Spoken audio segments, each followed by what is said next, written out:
Sa unang pagbasa, gibasa ang basahon nga sinulat sa mga propeta, labi na gyud ni Moises, mga balaod sa Ginoo.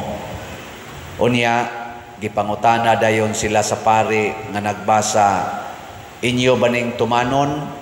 Nya ningon dayon ang tanang mga tao nga mitambong, amen, amen, amo nang tumanon.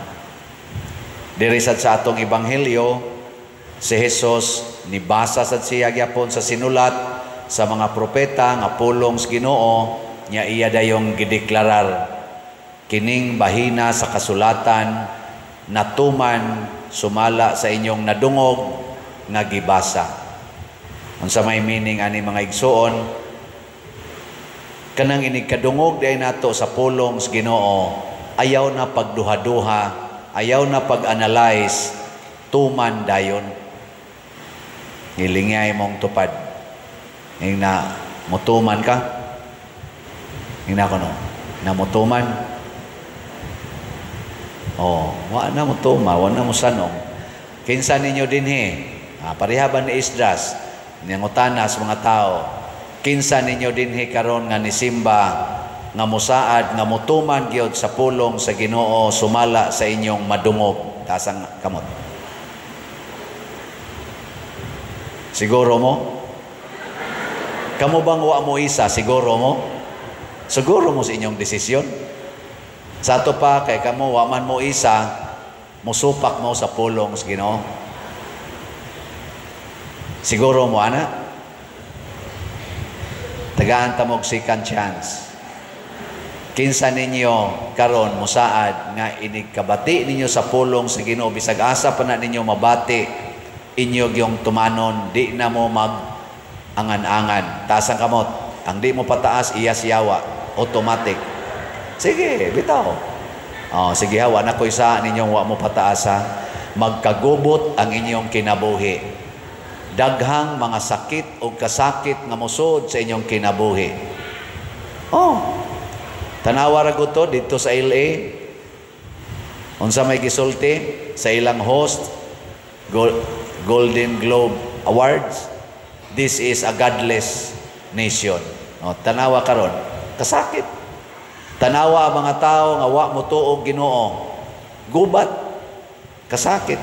Tanawa ang atong nasod nga kunuhay Catholic country, pero nga atong mga politicians kasagaran, mga hakog kaistanan, sigig away. Tanawa kung sa initabo sa atong nasod, baha, crisis, unemployment, problema. Tanawa inyong pamilya nga wa na magrosaryo, din-a mo basag Biblia, magsigi na lagyaw-yaw, sigig pangwarta, gubot. Third chance. Naluoy ko ninyo, tagaan tamog third chance, kaya naapay mga 1/3 nga wapa mo isa. Sige, last na lang gini ha, last chance. Appeal ng choir. Kinsa man ninyo ang musaad karon nga inigkabati ninyo sa pulong sa Ginoo, inyo gyung tumanon. Taas ang kamot, last na lang gining chance. Salamat, 98% na. Napag 2% nga wa mo isa, inyo na nang problema ha. Matod pa sa atong tubag sa Salmo, ang pulong sa Ginoo, espiritu o kinabuhi. Espiritu, pasabot, inspiration, power, happiness, na adiha. O kinabuhi. Pasabot, kinabuhi nga dili matapos. Kanang mga tao nga way tuman-tuman sa pulong sa Ginoo, wa na sila'y espiritu. Wa na'y kalipay. Tanawa na mga tao wa magsunod sa Ginoo, managduka ang naw. O kaha, managkusmod ang naw. Dali kay masuko, dali magyaw-yaw. Mo na mga asawa, og di na mo mutuman sa pulong sa Ginoo, ang inyong makita sa inyong bana, yawa. Bitaw. Kaya ang inyong mata tabuna naman sa gahom sa yawa, dili naman sa gahom sa Espiritu Santo. Labi na ng pulong sa Ginoo nga ningon, pasaylo alag kapituan kapito. So pa ka na, di ka mo pasaylo, takos murag naong nimo. Labi na ng sugo sa Ginoo nga nag-ingon nga, kung kamo magpahulam, ayaw na mo paningil og bayad. Sige, paningil yun. Basta kusmura sa inyong naong, sangko pa mo sa barangay, sangko pa mo gaway.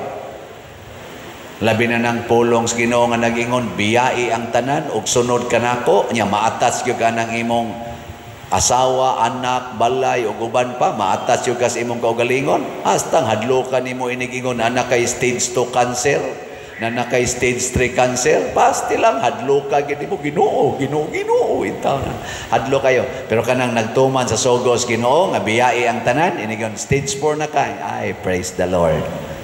Ana dayo. Ilingay mong tupad. Ina-okay ra ni mo ma-kidney failure ka? Ina ka na. Ina ba? Okay ni mo? Kidney failure ka? Ana?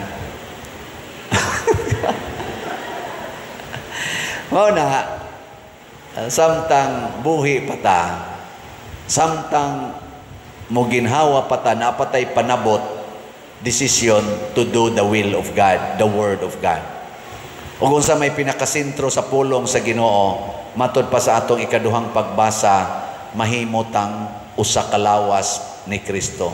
Pag-ingon ni Kristo nga kining pulongan na tuman diri nako, pasabot na establish na nga kitang tanang katawhan iya nang hiusahon diha sa usa ka lawas.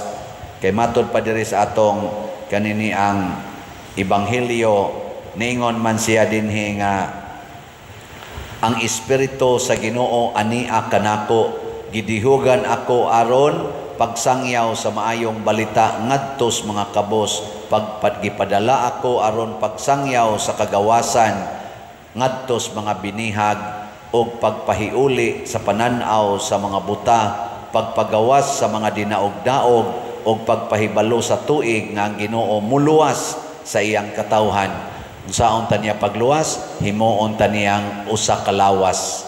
Daghag bahin pero usa ra ka lawas. Pasabot magtinabangay na, dili na mag-away. Magkahiusa na. Mao bitaw dinis atong simbahan, gusto kita magkahiusa bisa na lang sa atong pagsimba. Kanang atong liningkuran. Doon natay tulo ka basic rules dinhi. Number 1, number 2, number 3. Unsa may number 1? Musod gyud sa simbahan. O gina, musod sa simbahan. Dili mo ingon nga, di ako'y bata, siaw kay ni akong bata, ari lang misgawas. Dili. Ang rule number 1, sud gyud sa simbahan.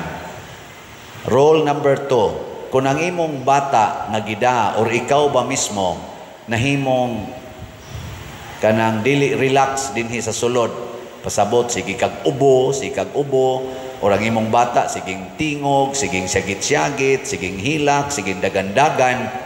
Rule number 2, dadas gawas. Ngano man aron dili madisturbo ang niya sulod. Pre atong batang ni syagit karon, ihinay-hinay din tog das gawas. Rule number 2 na. Ana, unya rule number 3. Unsa man? Kung puno na dinhi sa sulod, adto naka-automatic sa gawas. Ayaw na sag pamugos dinhi sa sulod nga mo barog lang yung kadiyas kilid-kilid basta lang ka masulod. Rule number 1 man ingos pa, rule number 1. Sudyo ko. Dili na nakas rule number 3. Kay gamay ra man atong simbahan ug puno na mo nang naatay mga tent diyas gawas. Rule number 3 na. Pero inigabot ni mo din ni simbahan, dritso ka dito pa do, may tent, kaya may din ni hayahay, niya ganahan tam uli din ta, ni dritso ka sa rule number 3. Nya kung ang imong bata, sige saghilak, sige saba-saba, samo ka istanan, nya di gini mo danos gawas, ingon mang anhisulod, isulod. Ano? Awa na sa ka mo gamit sa rule number 2. Di ba? Sige lang kag rule number 1. So, 1, 2, 3. Unsa gito number 1? Sud gyud simbahan. Number 2, gawas kon nakadisturbo na kadire. Number 3, kon puno na dito nakas gawas. Ana. So kanang nagbarog-barog des gawas, tingali puno na tingali diri sulod. Tanawon sa nas mga asyeret. Kaya kanang magbarog-barog nga magkinupo samtang magmisa, mura nang nagtanaw og tari, nagtanaw og disco, nagtanaw og bingo, ana ba? Religious activity ni atong gibuhat para nis Ginoo ipahilona kita. Ha? Mo na inana. So mo na yung mga roles natong gituman. Nya ang mutuman ana malangit dayon. Mo na pasalamat ta. Kining atong slat-slat, kining baligyag slat, usa ni sa makapahiusa nato nga tibuok kalibutan ang ato mga slatters, kamong nabalit og slats, online og territorial parishioners, nagkahiusa ta aron matuman ang usa ka luwasonon. Luwasonon atong project, praning kumbinto, natay SBF DAG. Parihaning atong activity sa Santo Niño, natay SNHJ. Ana, tibuok kalibutan, matuman ning maong activity. Ang ato sang pagtukod og mga balay sa mga way balay nga klaro nasa tay CTUMM. Nagpadayon patarog tukod. Na nasa tay nahuman nga 5 ka balay. Sige, ato kunong suwayan og tan-aw.